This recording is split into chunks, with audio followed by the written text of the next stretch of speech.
पिछले एपिसोड में आपने शिव शक्ति को समर्पित काशी विश्वनाथ ज्योतिर्लिंगों का वृत्तांत विस्तार से श्रवण किया, जिसमें मंदिर के स्थापत्य से अवगत करवाया गया, जिसका प्राचीन साहित्य, संस्कृति और सनातनी सभ्यता के धार्मिक खजानों में सदा से विशेष महत्व रहा है। और देश के हर कोने में अनेकों ऐसे प्रेरणादायक मंदिर, शिवालय, बेशकीमती महल, ऐतिहासिक किले देखने को मिलते हैं, जिसकी जानकारी से आप हमेशा अपना ज्ञान वर्धन करते आए हैं। लेकिन आज मैं आपके लिए ऐसे मंदिर की व्याख्या कर रही हूँ जो भगवान शिव को समर्पित है। और हमारे धर्म ग्रंथों में इस मंदिर के बनने का कारण रावण की एक गलती मानी गई है। जी हाँ, ये मंदिर झारखंड के दुमका क्षेत्र में स्थापित है। ये मंदिर 12 ज्योतिर्लिंगों में से एक है, जिसकी अहम भूमिका आज भी अपना स्थान रखती है। और इस मंदिर की गाथा आपने शायद ही पहले इस रूप में कभी श्रवण की होगी। चलिए अब इंतजार खत्म करते हैं और आपको ले चलते हैं। रावण का नाम सुनते ही हमारे जहन में एक क्रोधित चेहरा उभर कर आता है, जिसे हम बुराई का प्रतीक मानते हैं। लेकिन आज हम जिस विषय पर चर्चा कर रहे हैं उसके अनुसार रावण को रावण यूं ही नहीं कहा जाता है। कहा जाता है कि एक बार लंकापति रावण ने हिमालय में भगवान शिव की घोर तपस्या कर रहा था। जब रावण ने शिव को प्रसन्न करने के लिए अपना सिर एक एक करके 9 बार काटकर शिवलिंग पर अर्पण किया और अपने सिर को 10वीं बार भी काटकर शिव को अर्पित करने गया, तो स्वयंभू भगवान शिव प्रकट हो गए और रावण की तपस्या से बहुत खुश हुए।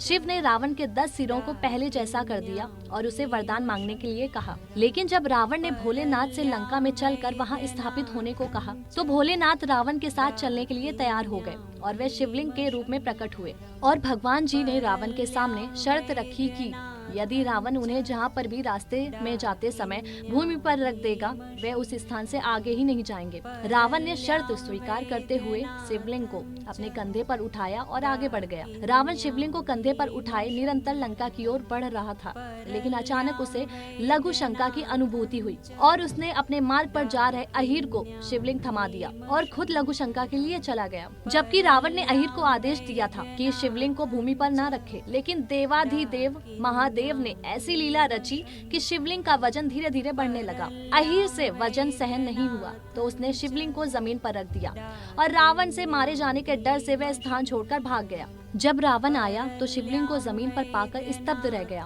और इस कृत्य पर उसे क्रोध आया। लेकिन वह क्रोध को शांत करते हुए फिर से शिवलिंग को पूर्ण बल से उठाने का प्रयास करने लगा। पर अब नाथ जी टस से मस न हुए और अंत में रावण निराश होकर ही लंका जाना पड़ा। लेकिन जाने से पहले रावण ने शिवलिंग पर अपना अंगूठा गाड़ दिया। उसी समय से बैद्यनाथ में महादेव वास करने लगे। श्री बैद्यनाथ ज्योतिर्लिंगों का मंदिर झारखंड के दुमका में बना है, जिसे बाबा धाम के नाम से भी पुकारा जाता है। सावन मास में महाशिवरात्रि के दिन लाखों श्रद्धालु शिव भक्त और कावड़िए बाबा के स्थान पर गंगा जल चढ़ाने से दूर दूर से आते हैं। हालांकि हमारे देश में अनेक प्रकार से भगवान शिव की पूजा होती है, लेकिन यहाँ बात बैजनाथ के अस्तित्व में हम पर्ली बैजनाथ को नहीं भूल सकते, जो ज्योतिर्लिंग महाराष्ट्र के बीड़ में और पर्ली बैजनाथ दक्षिण मध्य रेलवे का एक स्टेशन होने के नाते पर्ली बैजनाथ के नाम से भी जाना जाता है। बैजनाथ जयंती महाशिवरात्रि को ही मनाई जाती है। पर्ली का वैद्यनाथ मंदिर 12 ज्योतिर्लिंग में पर्ली वैद्यनाथ के नाम से अपना विशेष स्थान रखता है। कहा जाता है कि इस मंदिर को देवगिरी में यादवों के सरदार श्री कर्णाधिप